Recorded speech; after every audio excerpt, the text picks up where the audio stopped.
my dear friends. Assalamu alaikum. By the grace of Allah, I am here to share my feeling about Independence Day.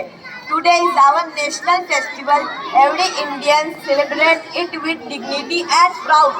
On this day in 1947, we got freedom from British rulers.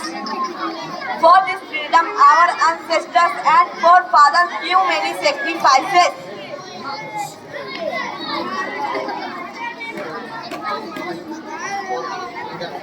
For hunger, for killing, for hunger, for poverty, for casteism or nationalism.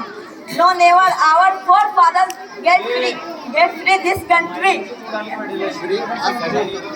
Us to compete the world, to keep happy every citizen. But alas, nowadays there are only disturbance and unsatisfaction everywhere. We are fighting with brothers, not enemies. When will it stop? It will stop only by literacy. When we all will be literate,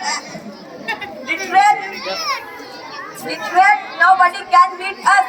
So pledge now to be literate and make our nation strong and powerful. Jai Hind.